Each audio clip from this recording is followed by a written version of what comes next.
Bonjour, moi c'est Audrey, conseillère emploi-orientation chez Equiresources.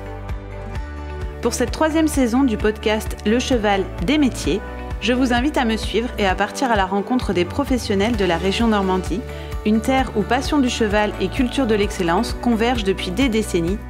Notre mission chez Equiresources, c'est de mettre en relation candidats et employeurs grâce à la diffusion de plus de 3500 offres d'emploi, d'apprentissage et de stage chaque année sur notre site. Mais pas seulement. Rattachée à l'IFCE, notre équipe s'investit pleinement auprès de l'Observatoire des métiers et des formations de la filière équine, qui mène un travail d'analyse des tendances de l'emploi et de la formation, mais aussi auprès du Conseil de l'emploi et de la formation, réunissant l'ensemble des acteurs de la filière équine. Enfin, nous avons aussi pour ambition d'accompagner et de conseiller ceux et celles qui souhaiteraient à leur tour rejoindre notre filière. Et pour ça, quoi de plus efficace qu'un partage d'expérience avec des professionnels expérimentés. Dans ces épisodes, nous vous proposons de découvrir les témoignages de professionnels de la filière équine qui vous parleront de leur formation, de leur quotidien et partageront leurs conseils ainsi que leur vision d'avenir. Aujourd'hui, nous partons à la rencontre de Benoît et Aude, coach et meneurs en Normandie. Bonjour Benoît, merci d'avoir accepté de répondre aux questions d'Equiresources pour le podcast Le Cheval des métiers. Benoît, vous êtes coach et meneur. Aujourd'hui, l'idée, c'est de partir à la découverte de votre métier et que vous nous expliquiez un petit peu pourquoi est-ce que vous avez choisi ce métier. Pouvez-vous tout d'abord nous expliquer quelle formation vous avez suivie afin d'arriver à devenir coach et meneur aujourd'hui ? Écoutez, la formation, au départ, j'étais pas voué pour être cocher, puisque je suis un ancien cavalier de saut d'obstacle. Et donc, c'était la passion du cheval avant tout. Et ce qui fait que pourquoi avoir été sur vouloir se former sur le côté cocher, c'est surtout la découverte du cheval de trait. Et donc du coup, lorsque j'ai découvert le cheval de trait, pour pouvoir développer un projet, celui qu'on a aujourd'hui, eh bien, il fallu passer par des formations.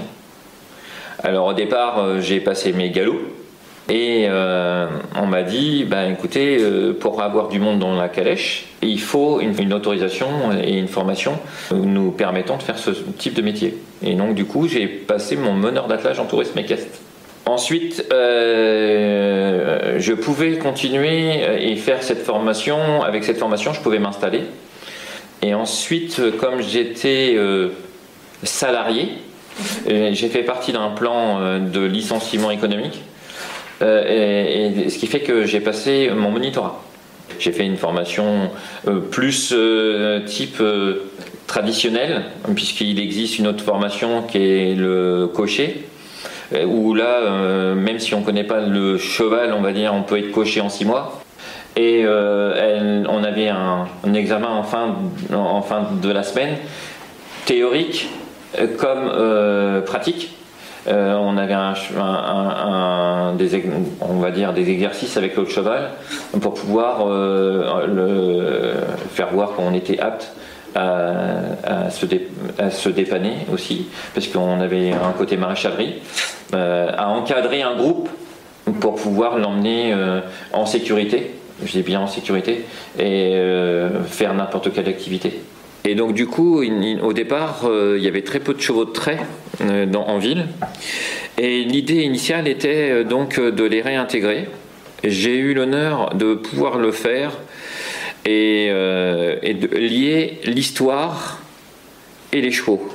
Et ce qui fait qu'avec la ville de Rouen, on a créé des balades touristiques avec des guides conférenciers dans la calèche. On a commencé l'aventure en créant des balades sur cette ville et en expliquant les monuments qu'on rencontrait. Ensuite, on a fait des journées du patrimoine dans d'autres communes.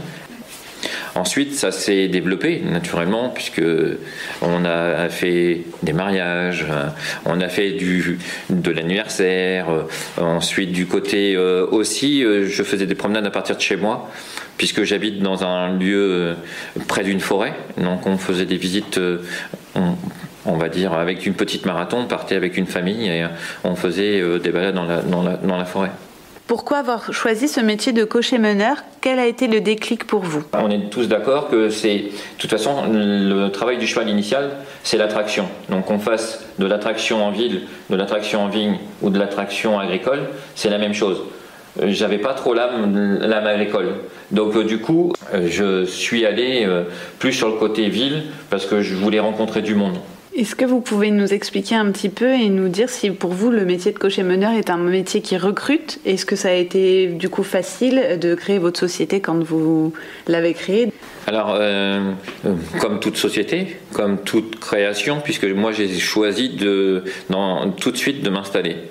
J'ai pas souhaité aller travailler chez quelqu'un qui éventuellement recrutait. Je pense que en France, il y a des sociétés qui recrutent, puisque on m'avait proposé d'aller sur en montagne, sur Avoriaz, sur différentes stations. Moi, j'ai choisi tout de suite de m'installer et de créer mon entreprise, donc et de ce fait de développer par rapport à mon idée. J'ai eu de la chance de pouvoir avoir du travail, on va dire, saisonnier, mais je pouvais avoir du travail du mois d'avril au mois d'octobre. J'ai choisi plutôt ce côté-là et essayer de travailler en coordination avec des centres de formation, comme le Haras du Pin, et j'accueillais donc des futurs cochers et j'essayais de leur enseigner la bonne conduite pour eux aussi faire leur création. Est-ce que vous pouvez nous décrire un petit peu comment se passe une de vos journées de manière classique quand du coup on ne vient pas vous interroger pour le podcast? C'est une journée qui commence de bonne heure, puisque faut s'occuper des chevaux. Alors il y a deux situations. La situation où on va faire des manifestations journalières, mariage, autres activités, les journées du patrimoine comme on a fait le week-end dernier. Eh bien, on part le matin très tôt. Donc si on part le matin très tôt, il faut s'occuper des chevaux avant, puisqu'il faut qu'ils soient nourris. Il faut qu'ils partent le ventre plein, parce qu'un moteur vide, ça va pas aller très loin. Donc déjà, le respect de l'animal, c'est de leur donner du bien-être, de bien s'occuper d'eux. Ensuite, on va faire une partie transport, se rendre sur le lieu de la manifestation, se préparer pour la manifestation, et en fonction de la demande, soit on va commencer le matin souvent on commence les manifestations à partir de 10h, on va les terminer vers 12h30, 13h, puisque je tiens absolument, parce que moi les juments sont suivis par un nutritionniste, donc on a 3 repas, et donc du coup leur quantité est calculée en fonction de l'effort qu'ils doivent faire dans leur journée. Et donc de ce fait, je fais une interruption minimum d'1h30 sur un temps du midi. Ensuite, les chevaux reprennent et on fait une activité allant jusqu'à 17-18 heures. Et ensuite, il faut rentrer. Donc c'est aussi pour ça qu'il faut penser la quantité de travail sur du cheval, parce que le temps de transport est à prendre en charge, et ensuite le temps horaire également. Donc là, une journée, quand on est sur des journées précaires. Aujourd'hui, j'ai la chance d'être coché dans un hôtel. Donc la chance, c'est que mes animaux sont aussi logés dans un hôtel 5 étoiles comme les gens ici. Sur l'hôtel, grand maximum, on va entre 4 et 5 balades. On ne va jamais au-delà. C'est un équilibre du travail. Voilà. Si on a des balades où on part la matinée ou l'après-midi qui sont des balades de 2 heures, c'est une par jour, point. Après, c'est juste une coordination entre nous, l'animal, et les gens qui nous font travailler. Et à partir de ce moment-là, dès lors qu'on est sur une bonne coordination, il n'y a aucun souci. Ça fait 5 ans quand même que je suis sur l'hôtel. Et toujours avec les mêmes bêtes. C'est surtout les choses qui sont importantes. Et c'est aujourd'hui, les clients qui sont vus, parce que ils viennent pas tous les 15 jours. On a des clients qu'on a rencontrés la semaine dernière, des Anglais. Ils n'étaient pas venus depuis 3 ans. ils ont revu les mêmes chevaux qu'ils avaient vus, et ils connaissaient leur histoire, parce qu'on fait vivre aussi, parce que certains font de la compétition, certains, voilà, on fait aussi un bébé ou quoi que ce soit, donc ce qui fait que même nos clients vivent à travers l'hôtel, à travers nos images Facebook, les réseaux sociaux, et bien vivre nos aventures. Est-ce que vous pouvez nous en dire un petit peu plus, vous qui faites du coup ce métier tous les jours, quels sont pour vous les avantages et les inconvénients que vous trouvez au métier de cocher-meneur, et ce que vous aimez particulièrement dans votre métier? L'avantage du métier et l'inconvénient. Moi, je ne vois que des avantages. L'inconvénient, c'est le temps. Parce qu'en fonction du temps, on ne peut pas faire la même activité. L'avantage, c'est un métier passion. C'est un métier qu'on a envie de faire tous les jours. Parce que de toute façon, on a nos bêtes. Donc de toute façon, il faut le faire du lundi au dimanche. Même s'ils sont en repos, il faut quand même leur donner à manger. Maintenant, c'est un métier où on rencontre, de la façon que moi je l'ai conçu, c'est-à-dire, je vais sur le tourisme, je suis en contact de gens en permanence. On rencontre des tas de gens différents, des cultures différentes. L'histoire est ma passion. Donc du coup, eh bien, on parle de chaque pays. J'ai eu toutes les nationalités dans mes calèches. J'ai eu des personnalités. Et c'est pas parce qu'ils sont des personnalités que ça reste pas des humains. Donc du coup, en fonction de tout ça, c'est très enrichissant, et je ne me conçois même pas, je me vois même pas en retraite. Parce que c'est quelque chose que même à moi, ça manquera. Donc tant que je serai en bonne santé, les chevaux pour pouvoir le faire, je pense que je vais pas dire que je vais mourir sur ma calèche, mais peut-être presque. J'irai pas en maison de retraite en tout cas.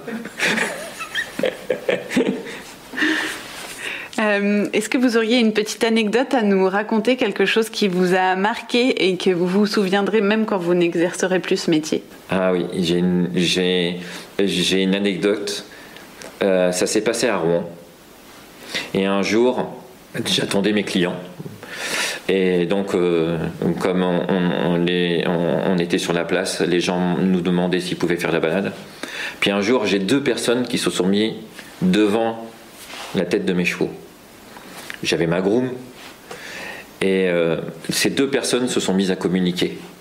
Et figurez-vous que à ma droite, c'était un policier, et à ma gauche, c'était un mec qui l'avait incarcéré pour trafic, et ils étaient en train de discuter tous les deux à la tête des chevaux, comme rien ne s'était passé.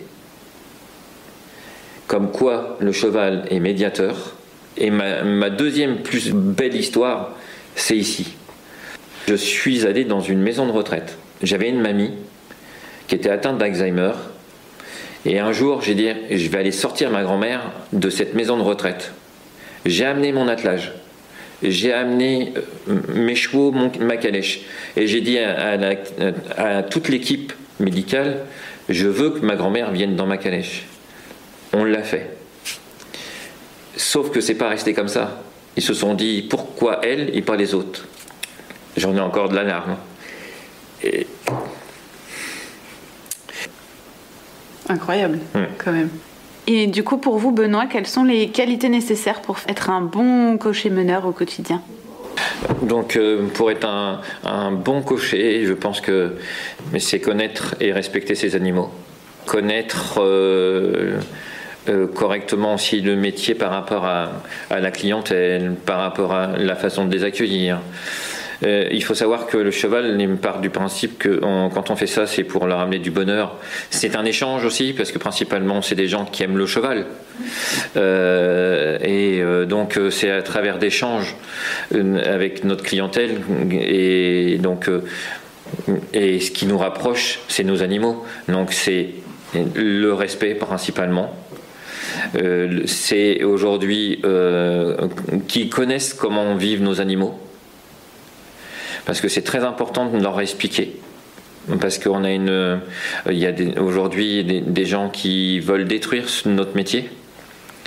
parce que ils pensent que les animaux, les chevaux de trait, sont plus heureux dans un herbage qu'à travailler en ville ou autre, mais ils sont loin de là. C'est un cheval de travail au départ, c'est inné chez eux le travail, ils ont besoin de ça. Et donc du coup, c'est en expliquant, en essayant de... On convainc pas tout le monde, mais c'est en expliquant pourquoi ils sont là, pour ce qu'on en fait, leur expliquer qu'ils ont un rythme de travail avec des jours de repos, et tout passe correctement, et après c'est en leur faisant découvrir ce qu'ils font qu'ils apprécient. De toute façon, c'est sur le terrain qu'on voit comment se passe la communication entre l'animal, nous, parce que c'est quand même nous qui sommes là, et notre clientèle. Et c'est à la fin de la balade où on a des grands sourires, où on a même des échanges, des invitations, parce qu'on a même des invitations. J'ai rencontré des gens aux États-Unis qui nous racontent qu'ils ont des chevaux aussi là-bas. On a été invité par un grand vétérinaire allemand qui se déplace en France, en Belgique, enfin tout ça. C'est un échange d'une passion, d'un animal, et de toute façon, c'est comme tout, hein, on se rend compte si les animaux sont bien ou pas. Et parce qu'un animal qui est malheureux et qui est en ville et qui est pas bien, on le voit tout de suite. Oui. Donc c'est principalement ça. Pour terminer, est-ce que vous auriez des conseils à donner aux jeunes qui souhaitent faire le même métier que vous ? C'est super compliqué de donner des conseils. Comment je veux dire, ne jamais rien lâcher et travailler correctement. Ça partira toujours. Si on fait correctement son travail, si on a des animaux, qu'on les respecte et qu'on fait voir qu'on les respecte en tant que tels, il n'y a pas de raison qu'un cocher ne puisse pas réussir. C'est simplement, c'est l'image. C'est effectivement, quand on va dans certains de nos pays où on voit moi-même, j'ai voyagé, je suis allé au Maroc, je suis allé en Tunisie, où j'ai vu des chevaux où on leur comptait les côtes, je suis jamais monté dedans. Par respect par rapport à l'animal. Pourtant, je sais que le pauvre gars qui est en train de mener, il a besoin de ça pour vivre. Puis aussi pour les faire vivre. Parce que les chevaux, il faut qu'ils leur donnent à manger. Maintenant, le métier de cocher, c'est un métier où il faut faire attention à tout aujourd'hui, aussi bien à l'animal et aussi bien à l'image qu'on porte. Et aussi à l'image qu'on pourrait donner par rapport à nos attelages. Et à partir de ce moment-là, lors que vous avez réuni tous ces petits boutons, il n'y a pas de raison que ça ne marche pas. Il n'y a pas de raison que ça ne marche pas. Merci beaucoup de nous avoir accordé du temps aujourd'hui et d'avoir accepté de répondre à notre podcast. C'était vraiment un plaisir d'en découvrir un petit peu plus sur ce métier. Merci à vous et ravi d'avoir partagé ce moment-là avec vous. Pour compléter les propos de mon invité, je suis partie à la rencontre de Céline Saillet, conseillère emploi et formation du service Equiresources. Voici quelques informations et conseils pour se former à ce métier. Conduisant un attelage d'un ou plusieurs chevaux, le cocher ou meneur exerce des missions très variées. Il peut être en charge du transport de personnes, que ce soit dans un but touristique ou de service public, par exemple avec le transport scolaire. Il peut assurer le transport de biens ou de marchandises, comme la collecte d'ordures ménagères. Il peut aussi effectuer l'entretien des espaces verts, comme l'arrosage des parterres de fleurs pour les collectivités. Quand le meneur débarde du bois, il sera appelé meneur-débardeur. Et quand il utilise le cheval pour le travail des sols en agriculture, il sera alors appelé meneur-laboureur. Pour devenir cocher-meneur et notamment pour le transport de personnes, il est nécessaire de posséder le certificat de spécialisation, option utilisation et conduite d'attelage de chevaux, CS-UCAC. Pour le côté touristique, il existe aussi une formation dédiée intitulée MATE, meneur d'attelage de tourisme équestre. En plus de savoir mener, il faudra évidemment bien connaître les chevaux, leur entraînement et surtout savoir sélectionner les chevaux ayant les aptitudes adéquates à leur future mission. Pour le transport de personnes, connaître les règles de circulation et de sécurité est bien sûr indispensable. Il faudra également apprécier le contact humain. Et la connaissance historique et culturelle de votre environnement local sera également un plus. On peut dire que les qualités premières du cocher-meneur seront l'anticipation et la rigueur pour assurer la sécurité de tous.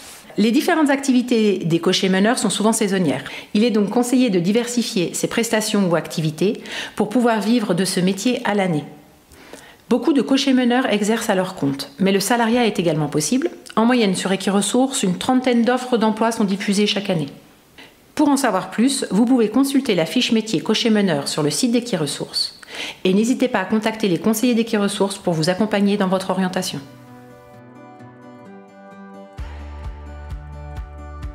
Pour vous proposer ce contenu au format podcast, Equiresources, service de l'IFCE, a reçu le soutien de la région Normandie, du Polypolia, de Pôle emploi, de l'AFASEC, de l'APECITA et du Conseil des chevaux de Normandie.